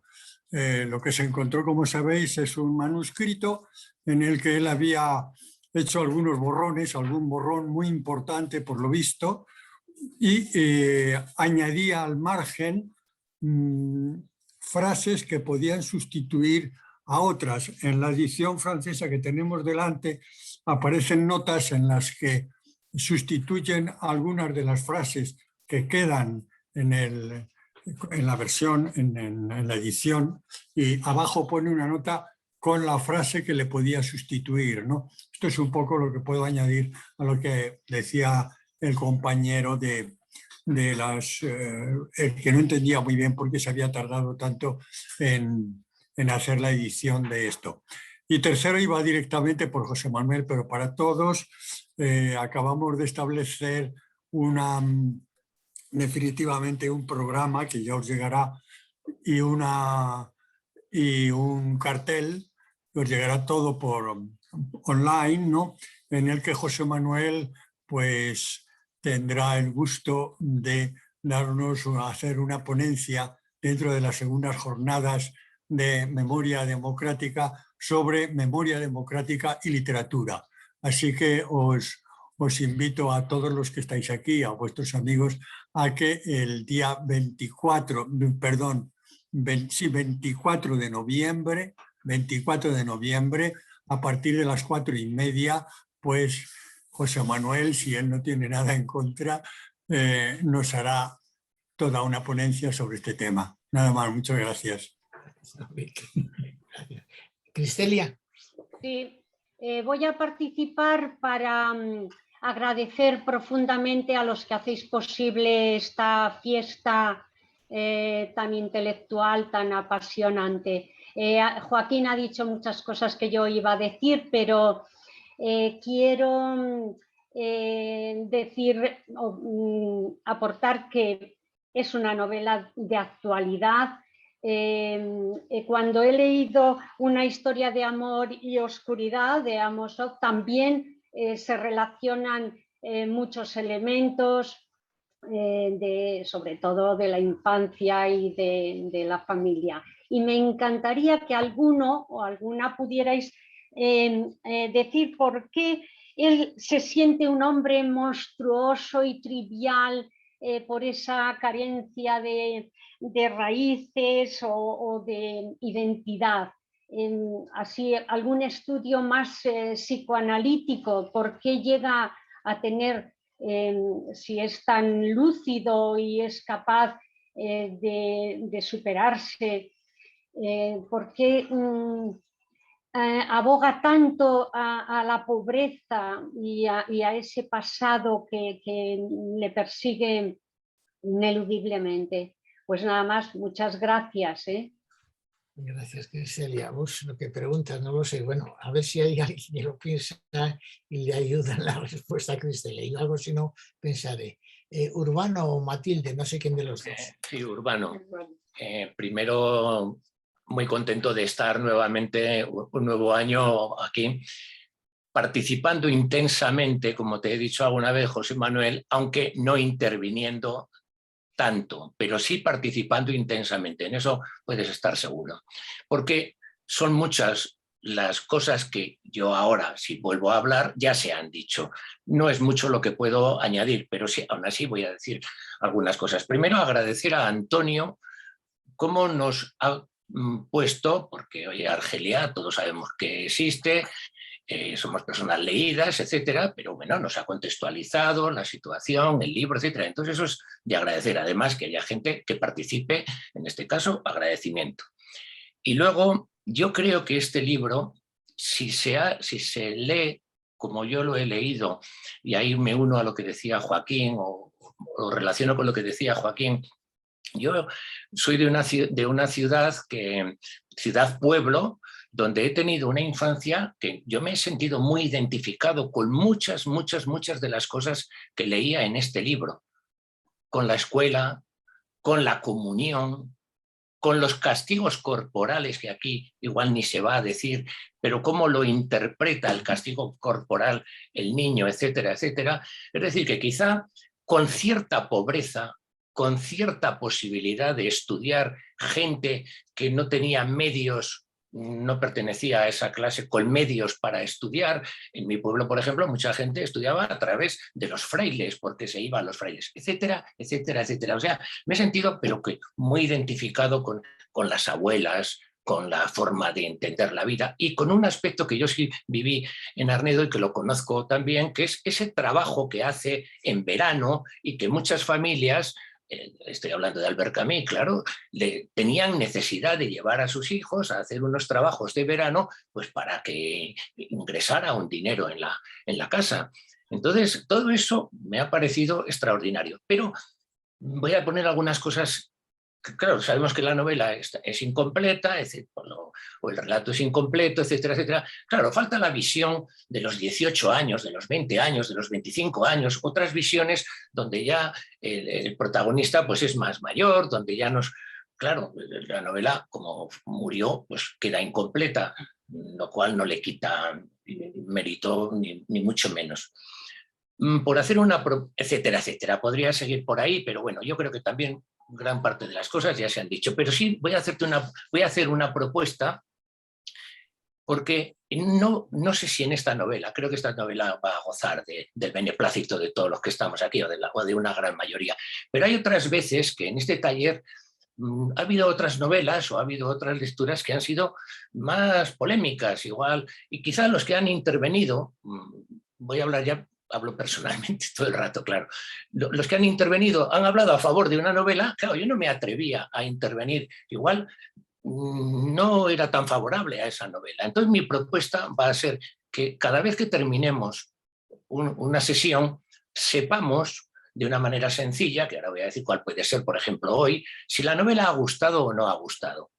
Porque muchas veces nos hemos quedado con la intervención de 6 u 8 personas. Yo, otra vez, como digo, no he intervenido por no llevar casi la contraria y porque no me considero con formación suficiente como igual para contrarrestar, y mucho menos a través del Zoom. Por ejemplo, si al finalizar un minuto todos sabemos dónde se levanta la mano, pues hoy, por ejemplo, levantamos la mano y se ve todas las manos amarillas, o la mayor parte de las manos amarillas, sabemos que ha gustado la novela. Y cuando sea presencial, con levantar la mano, pues sabemos si ha gustado o no. No vale para mucho, porque en el fondo tampoco, a veces la novela tiene muchas vertientes de análisis, muchas cosas. Yo le decía a José Manuel hace unos años ya, yo me guío de un criterio, ¿se lo recomendarías a alguien? Pero claro, ¿a quién? ¿A quién? ¿Al amigo más leído? ¿Al amigo que no lee? En fin, que no es fácil. Pero bueno, de alguna manera sabríamos si esa novela ha gustado o no ha gustado a este público. Bueno, y ya paso la palabra. Gracias. Antes de Miguel Ángel, si recordáis cuando acabamos el ciclo de novela y guerra civil, hicimos una encuesta. Sí, y no subimos los resultados. ¿No lo sabemos? No hay resultados. No hay resultados de aquella encuesta. ¿Yo lo hice? Pues yo lo tengo, os lo voy a mandar. Porque sí, que tengo la clasificación y la puntuación. ¿Cómo que no os lo mandé? ¿No? Yo no lo tengo, por lo menos. Bueno, pues os lo voy a mandar. Bien, de acuerdo. Yo creo que vamos a hacer algo así. Cada año, al acabar el año, vamos a hacer una especie de encuesta. Gracias. Perdón que te interrumpa, José Manuel. Si todos en reacciones, digo por si vale, si el verbo es horrible, clicáis, apretáis con el ratón en reacciones, hay una que el pulgar está hacia arriba. Puede ser una forma de afirmar que os ha gustado la novela o que no. Es decir, que en lugar de levantar la mano podéis apretar ese dedo pulgar. Y lo siento lo de clicar, pero es una... Bueno, eso, vale. Gracias. Vale, entonces creo que están por este orden Miguel Ángel, Petra y Derek Icharo. Miguel Ángel, no te vemos, espero que te oigamos. Si pones el altavoz te oiremos, aunque no sigamos sin verte. Y si no eres capaz, pues pasamos a Petra, pero Miguel Ángel tienes que poner. Pues mira, vamos hasta que aprendas, Miguel Ángel. Miguel Ángel, no aprendes. Pues Petra, pon el micrófono. Vale. Y luego Andrés también. Hola, buenos días. Yo lo primero tengo que pedir disculpas porque me he ausentado durante unos minutos de la tertulia y entonces a lo mejor voy a decir algo que ya se ha comentado.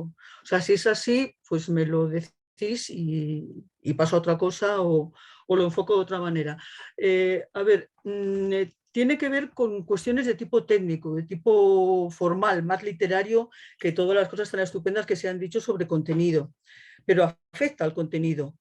Entonces, yo desde el principio he leído la novela entendiendo que eso apenas es un esbozo de novela y que además en la edición con la que yo he trabajado me ha recordado lo que ha comentado aquí alguien sobre la edición francesa. Yo no sé la vuestra, pero la mía tiene una serie de apéndices donde se habla desde el esquema general que tenía anotado de desarrollo de la novela hasta, bueno, pues otra serie de posibles añadidos, frases sueltas, descripciones completas sin localizar y sin reflejar todavía en el texto general.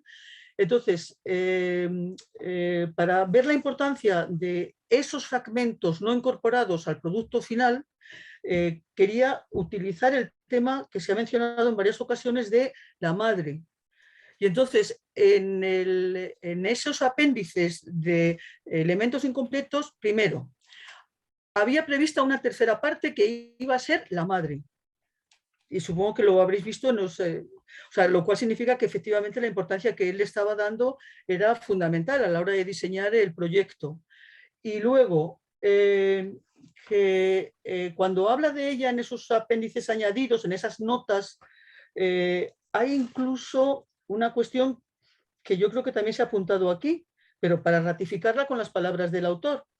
Dice así: quiero escribir aquí la historia de una pareja unida por la misma sangre y todas las diferencias. Ella, semejante a lo mejor que hay en la tierra, y él, tranquilamente monstruoso. Él, lanzado a todas las locuras de nuestra historia.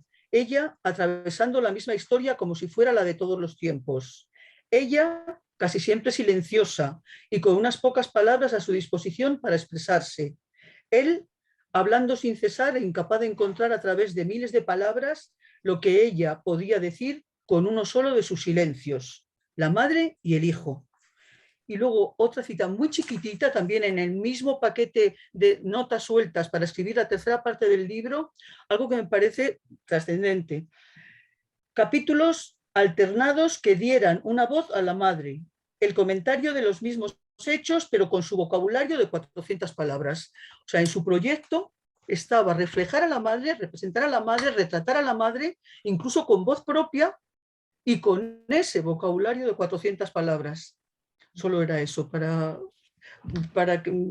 creo que si no la leemos como obra incompleta, si no tenemos en cuenta eso también, pues para interpretar lo tardío de su publicación y todo, nos queda un poco el análisis así, un poquitín incompleto. Gracias. No, gracias a ti, Petra. Miguel Ángel, ¿ya has encontrado la manera de hablar? Pues no, Miguel Ángel. Pues, ¿quién está? ¿Andrés o había alguien? Andrés. También Matilde. O Urbano, vamos. No. Andrés, tienes que abrir... Andrés, Sí, tienes que abrir el micrófono. Sí, está ya, sí. Bueno, yo no he terminado la novela, lo cual no tiene nada de particular porque, pues, efectivamente es una novela incompleta. Pero creo que basta haber leído la mitad de la novela para darse cuenta, por lo menos a mí me ha pasado, de que me parece una obra maestra. Esto es literatura pura y aquí pues tengo que decir que no siempre los libros que hemos leído desde el punto de vista literario eran interesantes. Quizás recuerdo uno, que quizá no sea el más indicado, era de Madrid, de corte a Checa, donde José Manuel se dio cuenta, yo también leí un párrafo de cómo este hombre trataba de terminar todos los capítulos con un párrafo que efectivamente era literatura. No sé si te acuerdas, José Manuel, supongo que sí. Bien, a mí me parece que en fin, este hombre es un literato pues de los que quizá que no abundan. A mí me parece un gigante de la literatura, es uno de los premios Nobel que se pueden releer porque realmente hay que reconocer que hay premios Nobel que vamos, resultan infumables. Sin embargo, Albert Camus, pues siempre satisface su lectura. Todo lo que describe, estas pequeñas cosas de la infancia, de la madre, en fin, se pueden tratar de muchas maneras. Él hace que uno pueda efectivamente derramar alguna lágrima, pueda sonreír por todas las cositas que cuenta de la pobreza, la descripción de los niños cuando juegan al fútbol, esa pobreza que hay que, bueno, pues sobrellevar poniéndole clavos a las suelas de los zapatos para poder continuar, las relaciones con la madre, que va a la peluquería el día antes de que él llegue y él le dice... En fin, las relaciones con la madre, pues ya se ha dicho todo, pero la madre efectivamente va a la peluquería. A mí me sorprendió que al recibir a su hijo ella quiere estar guapa. En fin, todo lo que se pueda decir es poco. Luego, quería decir también este asunto de los árabes. A mí, bueno, en la edición francesa, árabe va con mayúscula siempre, por lo menos en la mía. Cuando es un sustantivo y cuando es adjetivo va con minúscula. La traducción que también tengo del francés pone árabe siempre con minúscula. A mí siempre me ha chocado cómo los franceses llaman árabes a todos los que hablan árabe, porque realmente en París, si recordáis, había una tienda que se decía que eran de Les Arabes, pero bueno, podían ser tunecinos, podían ser marroquíes, podían ser argelinos. Y aquí la verdad es que él mantiene, y me ha sorprendido que mantenga el término árabe para designar a todo lo que no es inmigración europea, en fin, como tanta hay, ¿no? Así que, bueno, podía haber dicho magrebí, claro, no puedo decir argelino porque hay argelinos que no son árabes, que no hablan árabe, perdón. Y bueno, esa es una cosa que es algo sorprendente, que sigan todavía llamando árabes a todos los que lo hablan, aunque no lo son, porque realmente pues son del Magreb, ¿no? Bueno, pues solo era eso. Gracias, Andrés.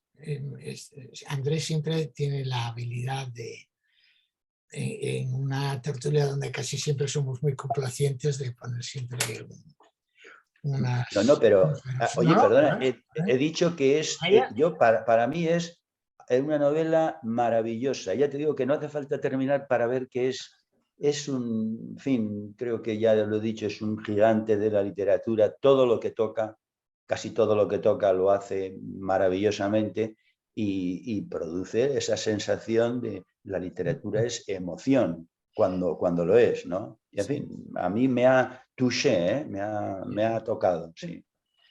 Y la elección me parece estupenda, José Manuel, en fin, te lo quería decir, si no lo he dicho, te lo reafirmo. Sí, mirad, se ha preguntado ya varias veces ¿por qué no se publicó? ¿Por qué no lo quiso la familia? Vamos a ver. Hay varias cosas. Él había decidido guardar silencio sobre Argelia. Lo había decidido, lo he leído, lo había decidido. Entonces, aunque el tema de la guerra de Argelia aquí está solo insinuado, hay una bomba. ¿Recordáis? Hay un episodio donde hay una bomba que explota y su madre cierra la puerta porque tiene miedo, etc. El tema de la guerra de Argelia, estamos en el 53, aunque la guerra como tal no empieza en el 54, ya hay movimientos, etc.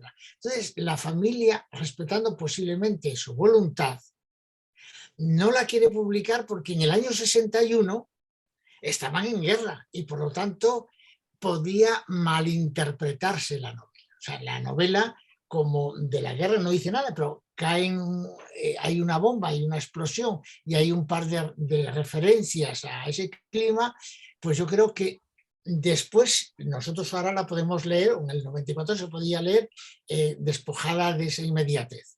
Eso por un lado.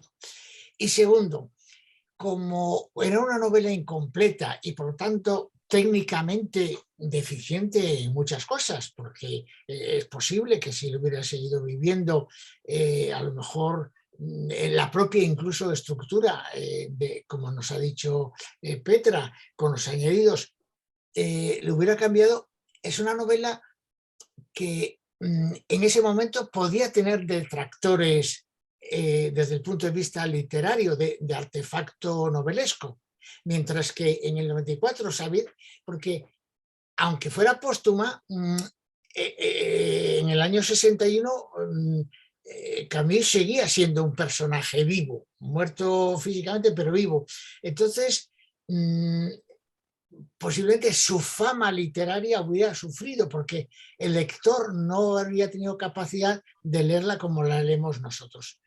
Otra cosa es que hubiera durado hasta el 94, pero yo sí que entiendo que esa novela en el año 60 hubiera sido recibido en Francia de otra manera muy distinta. Y eso es lo que posiblemente le llevó a la familia a posponerla. Pero bueno, después ha sido un éxito extraordinario. O sea, Gallimard y supongo que su hija han ganado muchísimo dinero. Fijaos que ha habido hasta una versión cinematográfica que yo no conozco, pero ha habido una versión cinematográfica. Oye, yo no sé si Charo o Daria que habían levantado antes la mano. Pepe. No hay nadie salvo solo Derek, Andrés. No, perdona, que lo voy a quitar esto, a ver cómo quito. Derek. Bueno, reacciones, aquí está, eso es. Bueno, pues son menos cuarto. Yo no sé si alguien más quiere decir algo. Hombre, José Manuel, perdona, a estas horas, cuando las reuniones eran presenciales, estábamos ya preparándonos para ir a comer en aquel magnífico restaurante y era muy entretenido, porque, bueno, aparte de, ya no se hablaba mucho de la novela, pero se hablaba de la vida, ¿no? De las patatas fritas que estaban buenas o de la... En fin, yo creo que es... Ya te lo he dicho, yo creo que eso habría que recuperarlo. Yo creo que en diciembre, como más tarde, lo tendremos. Bueno, entonces yo acabo con un fragmento, salvo como soy el que tiene la palabra. Concha, ¿tú querías levantar la mano? Ah, sí, pues levanta, dinos. Cierra, abre el micrófono.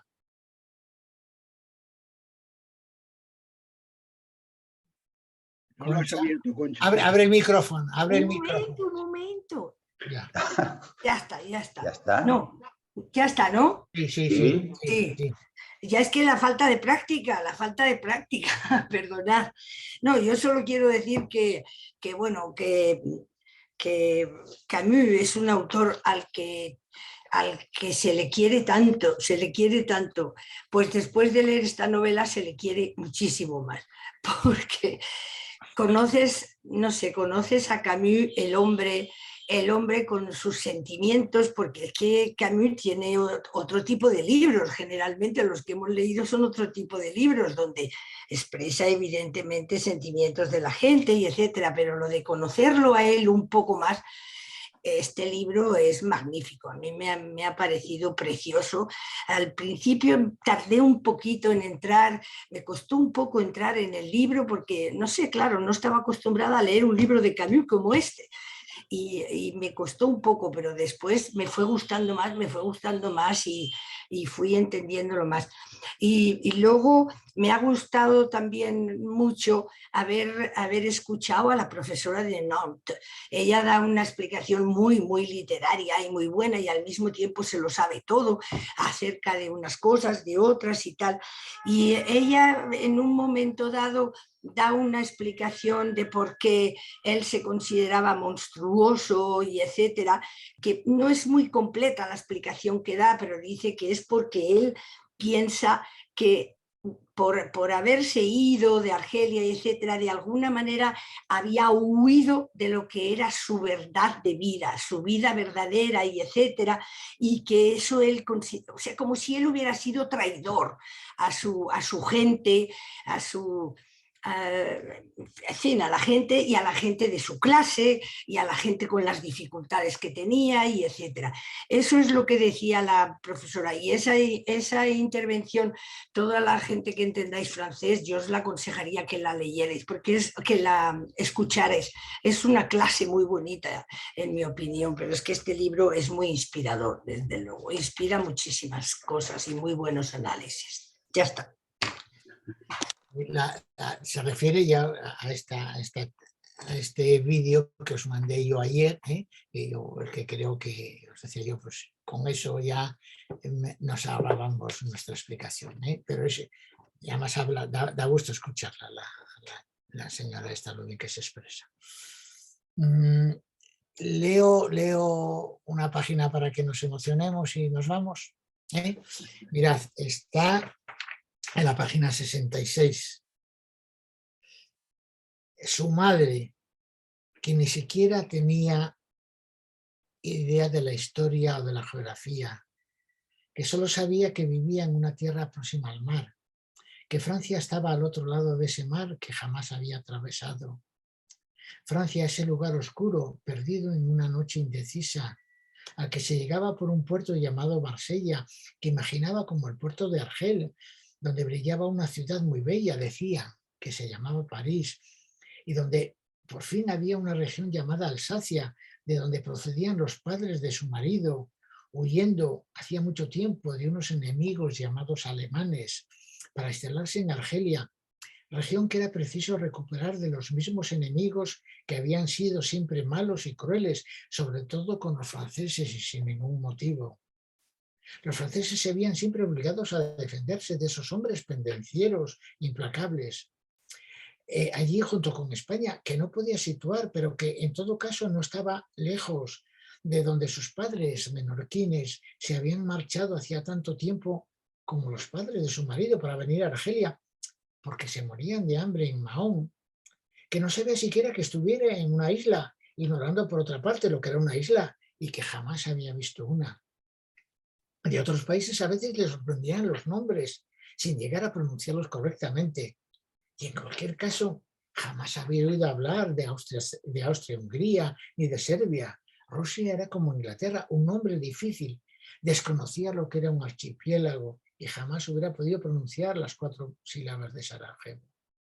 La guerra estaba allí como una nube maligna, cargada de oscuras amenazas a las que no podía impedirse que invadiera el cielo, como no podía impedirse la llegada de las langostas o las tormentas devastadoras que se precipitaban sobre las mesetas argelinas, etcétera, etcétera, ¿no?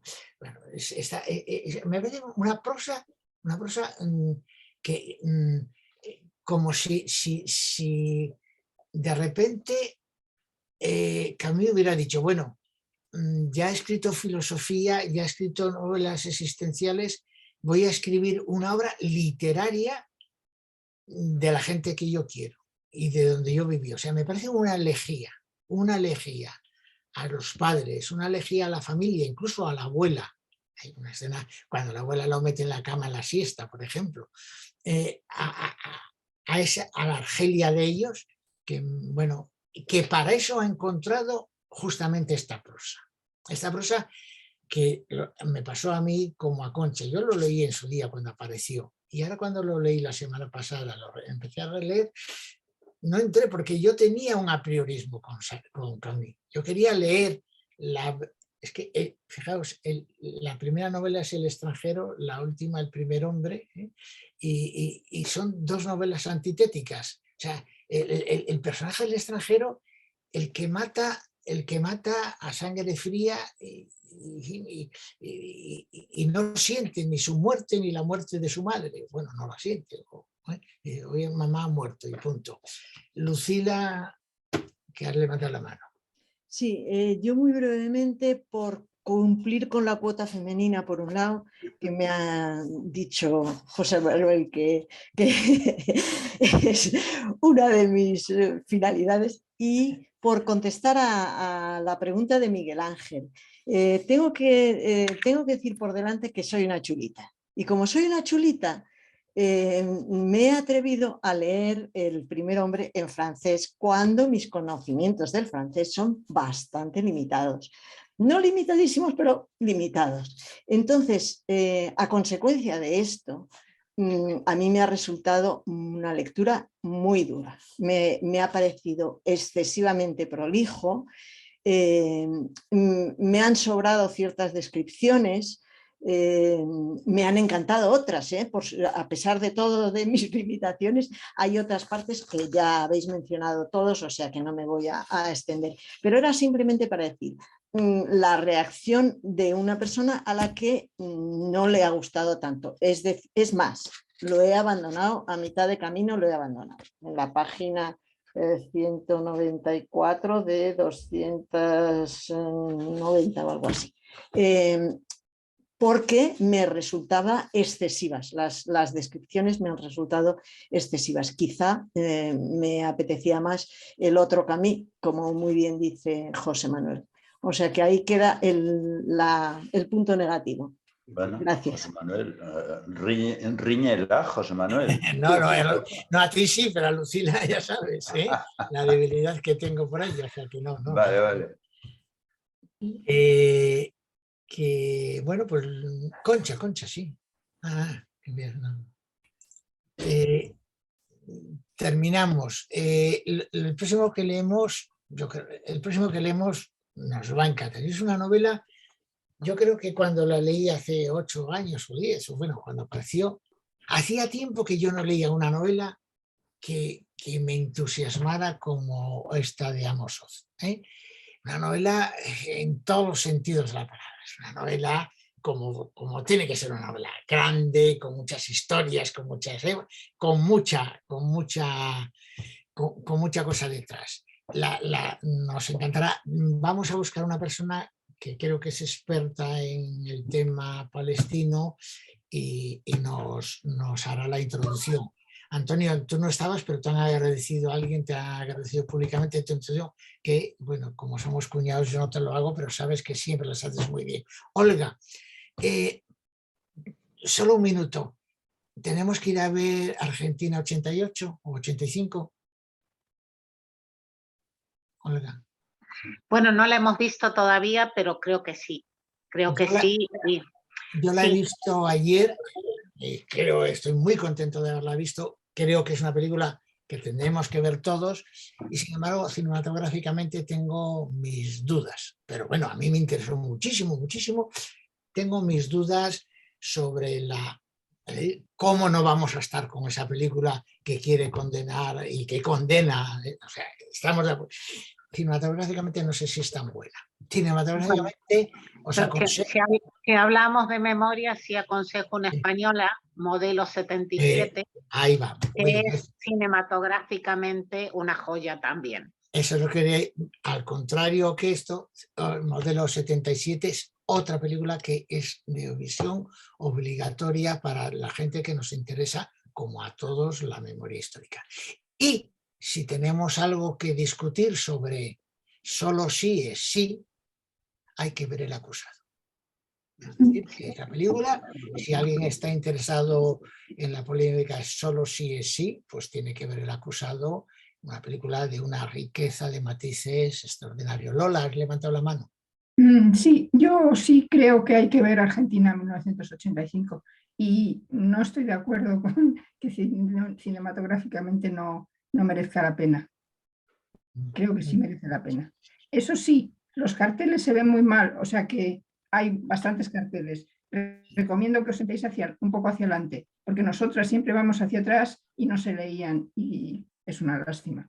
O sea, yo sí la recomiendo y El acusado también. Y lo otro de